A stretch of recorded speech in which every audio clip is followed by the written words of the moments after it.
हर रोज अपने टावर से नीचे जाकर स्कैवेंजर्स द्वारा मार गिराए ड्रोन्स को रिपेयर करना। वहीं विक्टोरिया जैक की कमांडिंग ऑफिसर थी।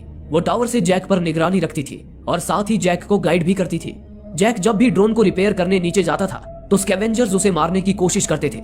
स्कैवेंजर्स किसी भी इंसान से उसकी मेमोरीज को एक्सट्रैक्ट कर सकते थे। यही वजह थी कि जैक और विक्टोरिया की मेमोरीज मिटा दी गई थी, क्योंकि अगर उनकी मेमोरीज स्कैवेंजर्स के हाथ लग जाती तो वे उन मेमोरीज से टैट की जानकारी निकाल सकते थे और उसका इस्तेमाल टैट को तबाह करने के लिए कर सकते थे। जैक और विक्टोरिया को अपने काम की सारी रिपोर्ट्स टैट में मौजूद अपनी मिशन कमांडर सैली को देनी होती थी। उन दोनों को बताया गया था कि अब केवल 2 हफ्तों बाद उनकी ड्यूटी खत्म हो जाएगी, जिसके बाद उन्हें भी बाकी इंसानों के पास टाइटन पर भेज दिया जाएगा। विक्टोरिया तो टाइटन पर जाने के लिए काफी ज्यादा उत्साहित थी, लेकिन जैक खुश नहीं था। हालांकि उसकी याददाश्त मिटाई जा चुकी थी, पर फिर भी पृथ्वी से उसका नाता टूटा नहीं था। साथ ही एक अजीब सी याद उसे हर रोज सपनों में आकर परेशान करती थी। सपनों में जैक 60 साल पहले के न्यूयॉर्क शहर को देखता था, जहां के एम्पायर स्टेट बिल्डिंग में हर बार उसकी मुलाकात एक लड़की से होती थी। जैक और वो लड़की एक दूसरे से मिलकर जैसे सारी दुनिया को भूल जाते थे, लेकिन वो लड़की कौन थी इस बात से तो जैक भी अनजान था। और सबसे ज्यादा आश्चर्य की बात तो ये थी कि वो सपना आज से 60 साल पहले का था और उस वक्त तो जैक का जन्म ही नहीं हुआ था। जैक हमेशा से उस सपने के रहस्य को जानना चाहता था, लेकिन वो मजबूर था, क्योंकि जैक और विक्टोरिया का काम काफी जोखिम भरा और जिम्मेदारी वाला था। इसलिए उन्हें अपने मिशन से हटकर किसी दूसरी चीज के बारे में सोचने, कुछ भी करने या कोई भी सवाल पूछने की सख्त मनाही थी। रोजाना की तरह आज भी सैली के ऑनलाइन आते ही जैक और विक्टोरिया ने अपना काम शुरू कर दिया। विक्टोरिया ने जैक को बताया कि आज स्कैवेंजर्स ने उनके 2 ड्रोन्स मार गिराए हैं। ये सुनते ही जैक ने अपनी बंदूक तैयार कर ली और अपने हेलीकॉप्टर से उन ड्रोन्स की तलाश में निकल पड़ा। इस दौरान टावर में विक्टोरिया टैट के सैटेलाइट कैमरे से जैक पर नजर रखे हुए थी। जैक पहले ड्रोन के सिग्नल को फॉलो करता हुआ एक तबाह हो चुके स्टेडियम में पहुंच गया। वहां उसे वो ड्रोन दिखा जिसे स्कैवेंजर्स ने मार गिराया था। जैक ने जब पास जाकर देखा तो उस ड्रोन की बैटरी ही गायब थी।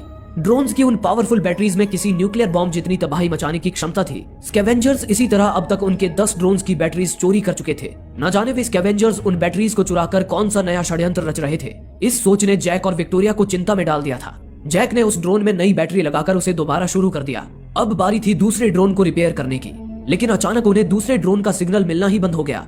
इस पर जैक ने हेलीकॉप्टर से अपनी पोर्टेबल बाइक निकाल ली और जहां उन्हें ड्रोन का आखिरी सिग्नल मिला था उस जगह के आसपास ड्रोन की तलाश करने लगा। तभी एक जगह पर पहुंचकर जैक को फिर से उस ड्रोन का सिग्नल मिला। जैक ने जब उस सिग्नल का पीछा किया तो देखा कि वो सिग्नल एक पुरानी लाइब्रेरी के खंडर से आ रहा था। जैक ने फौरन अपनी बाइक से एक रस्सी जोड़ी और खंडर के अंदर उतर आया, लेकिन जैक इस खतरे से बेखबर था कि बाहर एक स्कैवेंजर उस पर ही नजर गड़ाए बैठा था। नीचे खंडर में जैक ड्रोन के सिग्नल का पीछा करता हुआ जब आगे बढ़ा तो देखा कि वो सिग्नल किसी ड्रोन से नहीं बल्कि एक डिवाइस से आ रहा था। उसे देख जैक को एहसास हो गया कि वो स्कैवेंजर्स के बिछाए जाल में फंस चुका है। अगले ही पल स्कैवेंजर्स ने जैक को चारों ओर से घेर लिया। जैक स्कैवेंजर्स के हाथ बस लगने ही वाला था कि तभी ऐन मौके पर वो ड्रोन वहां आ गया जिसे जैक ने पहले रिपेयर किया था। वो ड्रोन चुन चुनकर स्कैवेंजर्स के चिथड़े उड़ाने लगा। उसे देख बाकी के स्कैवेंजर्स दुम दबाकर भाग निकले और जैक बाल बाल बच गया। जैक को बचाकर वो ड्रोन वापस लौट गया। उसके बाद जैक भी फौरन उस खंडर से बाहर निकल आया। बाहर आकर उसने देखा कि वे स्कैवेंजर्स उसकी बाइक भी ले भागे थे। जैक जैसे तैसे टावर में वापस लौट आया। वापस लौटकर जैक ने विक्टोरिया को बताया कि आज जब उसका स्कैवेंजर्स से सामना हुआ था तब उसे एहसास हुआ कि न जाने क्यों पर स्कैवेंजर्स उसे मारना नहीं बल्कि उसे जिंदा पकड़ना चाहते थे। इस पर विक्टोरिया ने उसे याद दिलाया कि उन्हें ये सब बातें सोचने की आजादी नहीं है, उन्हें बस अपने मिशन पर ध्यान देना है। ये सुनकर जैक चुप हो गया। अगली सुबह जैक और विक्टोरिया ने कंप्यूटर पर देखा कि पृथ्वी से एक अनजान सिग्नल अंतरिक्ष में भेजा जा रहा था। जैक समझ गया कि वो सिग्नल भेजने वाले जरूर स्कैवेंजर्स ही होंगे। वो उस सिग्नल का पीछा करता हुआ नष्ट हो चुके एम्पायर स्टेट बिल्डिंग तक जा पहुंचा। ये वही बिल्डिंग थी जिसे जैक अपने सपनों में देखा करता था। स्कैवेंजर्स उसी बिल्डिंग के एंटेना का इस्तेमाल करके अंतरिक्ष में सिग्नल भेज रहे थे। जैक अपनी बंदूक ताने जब बिल्डिंग के अंदर पहुंचा तो उसे वहां कोई स्कैवेंजर्स नहीं मिले।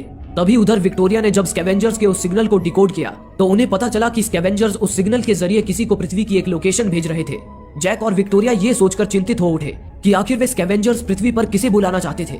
जैक ने फौरन उस सिग्नल को बंद कर दिया और उस जगह की छानबीन करने निकल पड़ा जिसकी लोकेशन स्कैवेंजर्स ने अंतरिक्ष में भेजी थी। लेकिन वहां पहुंचकर जैक को खतरे का कोई भी संकेत नहीं मिला। हालांकि उस लोकेशन के करीब ही रेडिएशन जोन था, पर उसे पार करना मतलब अपनी ही मौत को दावत देने जैसा था। इसलिए विक्टोरिया ने जैक को वापस लौटने का आदेश दिया। लेकिन जैक ने विक्टोरिया से कहा कि उसे वहां घाटियों में और छानबीन करनी है। लेकिन घाटियों में जाने से जैक का विक्टोरिया से संपर्क टूट जाता था, इसलिए विक्टोरिया को जैक की चिंता होने लगी। पर जैक ने उसे फिक्र ना करने को कहा और अपना हेलीकॉप्टर लेकर घाटियों की ओर निकल पड़ा। हालांकि जैक का इरादा वहां छानबीन करना नहीं था। वो झरनों और घाटियों से होता हुआ वादियों से सजी एक खूबसूरत जगह की ओर आ गया। वहां एक झील के किनारे जैक ने अपना एक सीक्रेट हाउस बनाया था। वहां आकर जैक एक आम आदमी की तरह जिंदगी जीने की कोशिश करता था। जैक हमेशा से विक्टोरिया को भी वहां लाना चाहता था, लेकिन वो जानता था कि विक्टोरिया अपने मिशन से हटकर कोई भी काम नहीं करेगी, उल्टा वो उसके वहां आने पर भी रोक लगा देगी। इसलिए वो विक्टोरिया से चोरी छुपे वहां आता था। जैक ने वहां आकर जैसे दुनिया की सारी चिंता ही भुला दी और सुकून की नींद सो गया। लेकिन तभी उस अनजान लड़की के ख्वाब ने एक बार फिर जैक को नींद से जगा दिया। जागते ही अचानक जैक को आसमान से नीचे गिरता कोई ऑब्जेक्ट नजर आया। वो फौरन अपना हेलीकॉप्टर लेकर उस ऑब्जेक्ट की ओर निकल पड़ा। पहाड़ियों से निकलते ही विक्टोरिया से उसका संपर्क वापस जुड़ गया। उस वक्त तक विक्टोरिया को भी उस ऑब्जेक्ट के संकेत मिल चुके थे और उसने मिशन कमांडर सैली को भी ये खबर दे दी थी। विक्टोरिया ने जैक को बताया कि वो ऑब्जेक्ट ठीक उसी जगह पर उतरा है जिस जगह की लोकेशन स्कैवेंजर्स ने अंतरिक्ष में भेजी थी। कुछ ही समय में जैक उस लोकेशन पर पहुंच गया। तभी उसने देखा कि वो ऑब्जेक्ट वहां क्रैश हो चुका था। उस ऑब्जेक्ट की बनावट देख जैक हैरान रह गया, क्योंकि वो किसी एलियन ऑब्जेक्ट की तरह नहीं बल्कि इंसानों द्वारा ही बनाए गए किसी स्पेस शटल की तरह लग रहा था। जैक ने अंदाजा लगाया कि वो स्पेस शटल जरूर किसी बड़े स्पेसशिप का एक हिस्सा रहा होगा, जिसे किसी वजह से उस स्पेसशिप से अलग कर दिया गया होगा। उसकी बनावट से पता चल रहा था कि वो स्पेस शटल आज से 60 साल पहले यानी कि एलियंस के हमले से भी पहले अंतरिक्ष में भेजा गया था। नीचे आकर जैक ने देखा कि उस तबाह हो चुके स्पेस शटल में कुछ स्लीपिंग पॉड्स भी मौजूद थे। उनमें से 2 स्लीपिंग पॉड्स खाली थे और 4 स्लीपिंग पॉड्स के अंदर 4 जिंदा इंसान सो रहे थे। स्लीपिंग पॉड में रहने के कारण 60 साल बाद भी उनकी उम्र नहीं बढ़ी थी। इतने में ही जैक की नजर वहां मौजूद एक और स्लीपिंग पॉड पर पड़ी। उस स्लीपिंग पॉड में सो रही लड़की को देख जैक के आश्चर्य का कोई ठिकाना ही ना रहा, क्योंकि उस स्लीपिंग पॉड में वही लड़की मौजूद थी जिसे जैक अपने सपनों में देखा करता था।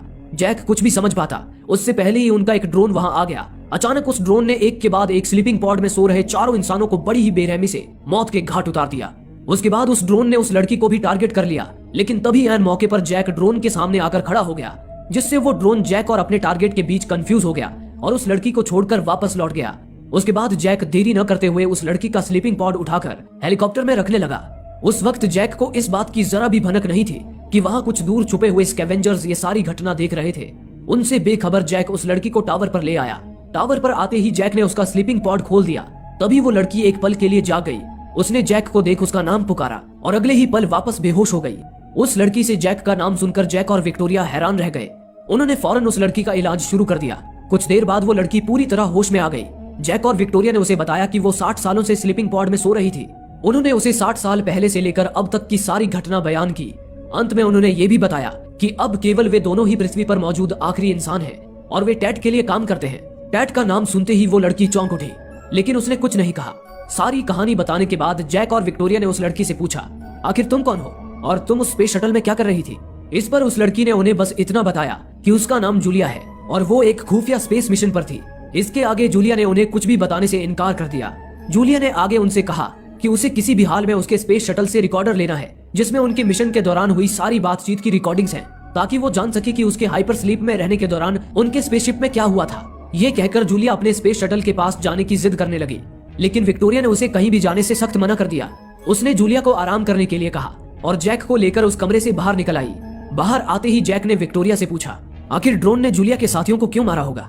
इस पर विक्टोरिया ने जैक से कहा, जूलिया को स्कैवेंजर्स ने धरती पर बुलाया है। हो सकता है जूलिया और उसके साथी भी इंसानों के भेष में छुपे स्कैवेंजर्स हों। यही वजह होगी कि ड्रोन ने उन्हें स्कैन कर लिया और मार दिया। कल सैली के ऑनलाइन आते ही हम उसे जूलिया की खबर दे देंगे। उसके बाद वे लोग ही जाने कि उसके साथ क्या करना है। फिर उसी रात जैक जब हॉल में आया तो देखा कि जूलिया वहां खड़ी उसके हेलीकॉप्टर को घूर रही थी। जैक जब उसके पास गया तो जूलिया ने दोबारा जैक से विनती करते हुए कहा कि जैक उसे उसके स्पेस शटल तक ले चले, ताकि वो अपने स्पेस शटल से रिकॉर्डर हासिल करके ये जान पाए कि स्पेस मिशन में उसके और उसकी टीम के साथ क्या हुआ था। जैक को भी जूलिया की सच्चाई जानने की उत्सुकता थी। वो उसी वक्त जूलिया के साथ उसके स्पेस शटल का रिकॉर्डर लेने चला गया। उन्हें जाते देख विक्टोरिया घबरा गई, क्योंकि स्कैवेंजर्स अधिकतर रात में ही निकलते थे और उनसे जैक की जान को खतरा हो सकता था। साथ ही रात के वक्त टावर से बाहर निकलना नियमों के खिलाफ था। अगर सैली को जैक के नियम तोड़ने की बात पता चलती तो वे दोनों ही मुसीबत में पड़ सकते थे। विक्टोरिया जैक के हेलीकॉप्टर के कैमरे से उसे मॉनिटर करने लगी। जैक और जूलिया कुछ ही देर में स्पेस शटल तक पहुंच गए। वहां स्पेस शटल की थोड़ी छानबीन करने के बाद आखिरकार जूलिया को रिकॉर्डर मिल ही गया, पर तभी अचानक स्कैवेंजर्स वहां आ धमके और उन्होंने जैक को मारकर बेहोश कर दिया। उसके बाद वे स्कैवेंजर्स जैक और जूलिया को उठाकर अपने खुफिया ठिकाने पर ले गए। उधर विक्टोरिया हेलीकॉप्टर के कैमरे से ये सारी घटना देख घबरा गई। कुछ देर में सुबह हो गई और सैली ऑनलाइन आ गई। विक्टोरिया सैली को कल रात की घटना के बारे में बताकर कोई मुसीबत मोल नहीं लेना चाहती थी, पर उसे किसी तरह जैक को भी स्कैवेंजर्स से बचाना था। इसलिए उसने सैली से झूठ बोल दिया कि जैक पेट्रोलिंग पर गया था, लेकिन अब जैक से उसका संपर्क नहीं हो पा रहा है। इस पर सैली ने फौरन एक ड्रोन को जैक की तलाश में लगा दिया। दूसरी ओर स्कैवेंजर्स के ठिकाने पर जैक बेहोशी से जाग उठा। उसने देखा कि वो एक अंधेरे कमरे में बेड़ियों से बंधा हुआ था। तभी उस कमरे की लाइट्स ऑन हुई। उसी पल जैक ने अपने सामने जो देखा उसे देख जैक को अपनी आंखों पर यकीन ही नहीं हुआ। जैक के सामने एलियंस नहीं बल्कि कई सारे इंसान मौजूद थे। वहीं जैक के सामने बैठे एक आदमी ने कहा, मेरा नाम मेलकम है, मैं इन लोगों का लीडर हूँ। अब तक तो तुम्हें यही लग रहा होगा कि हम स्कैवेंजर्स एलियंस हैं, लेकिन हम एलियंस नहीं हैं, बल्कि तुम जिनके लिए काम करते हो वो एलियंस हैं। और तो और उन ड्रोन्स को किसी एलियंस को मारने के लिए नहीं बल्कि इंसानों को मारने के लिए प्रोग्राम किया गया है। इसलिए कल रात उस ड्रोन ने स्लीपिंग पॉड में सोए सारे इंसानों को मार दिया था। वे ड्रोन्स आए दिन हमारे भी कई साथियों को मारते रहते हैं, इसलिए हम ये स्टील का बना काला सूट पहनकर बाहर निकलते हैं ताकि ड्रोन्स हमें डिटेक्ट ना कर पाए। ये सुनकर जैक भौचक्का रह गया। उसके बाद मेलकम और उसके साथी जैक को एक दूसरे कमरे में ले आए। मेलकम ने जैक को आगे बताया, वो स्पेस शटल जिसमें जूलिया तुम्हें मिली थी वो कई सालों से पृथ्वी के ऑर्बिट में घूम रहा था। हमने ही उस स्पेस शटल को सिग्नल भेजकर पृथ्वी पर क्रैश करवाया था, क्योंकि हमें उस स्पेस शटल का न्यूक्लियर रिएक्टर चाहिए था। हमने उस न्यूक्लियर रिएक्टर और ड्रोन से चुराई हुई बैटरीज की मदद से एक शक्तिशाली न्यूक्लियर बॉम्ब तैयार कर लिया है। ये बताकर मेलकम ने जैक को एक ड्रोन दिखाया जिसे उन्होंने कब्जे में ले रखा था। ये वही ड्रोन था शुरुआत में जिसकी तलाश करते हुए जैक लाइब्रेरी में जा पहुंचा था और स्कैवेंजर्स के चंगुल में फंसते फंसते बचा था। मेलकम ने जैक से कहा, हम चाहते हैं तुम इस ड्रोन को ऐसे प्रोग्राम करो कि ये ड्रोन न्यूक्लियर बॉम्ब लेकर टैट पर जाए और टैट को ब्लास्ट कर दे। ये सुनते ही जैक को शक हुआ कि जरूर वे स्कैवेंजर्स इंसानों के भेष में छुपे एलियंस ही हैं और वे लोग उसके जरिए टैट को उड़ाने की साजिश रच रहे हैं। इसलिए जैक ने उनका ये काम करने से सख्त मना कर दिया। इस पर मेलकम ने जैक से कहा, वैसे तो मेरे साथी जबरदस्ती तुमसे ये काम करवाना चाहते हैं, पर मैं चाहता हूँ कि पहले तुम सच्चाई से वाकिफ हो जाओ। मैं जानता हूँ कि तुम्हें रेडिएशन जोन में जाने से मना किया गया है, लेकिन मैं वहां जा चुका हूँ। वहां कोई रेडिएशन नहीं फैला है। मैं चाहता हूँ कि तुम भी वहां जाओ। वहां जाकर तुम्हें सारी सच्चाई पता चल जाएगी। ये कहकर मेलकम ने जैक और जूलिया को आजाद कर दिया और जैक को उसकी वो बाइक भी दे दी जो उन्होंने चुरा ली थी। जैक जूलिया को लेकर सीधा एम्पायर स्टेट बिल्डिंग में आ गया और वहां से विक्टोरिया को एक सिग्नल भेजकर उसे अपनी पोजीशन बता दी। जैक का सिग्नल पाकर विक्टोरिया की जान में जान आ गई। उसने फौरन जैक को लाने के लिए उसका हेलीकॉप्टर भेज दिया। अब तक हुई सारी घटनाओं ने जैक को सच और भ्रम के जाल में उलझा दिया था। जैक ने चिढ़कर जूलिया से पूछा, आखिर तुम मेरी यादों में क्यों बसी हुई हो और तुम्हारा मिशन आखिर क्या था? इस पर जूलिया ने खुलासा करते हुए कहा, मैं तुम्हारी यादों में इसलिए हूँ क्योंकि मैं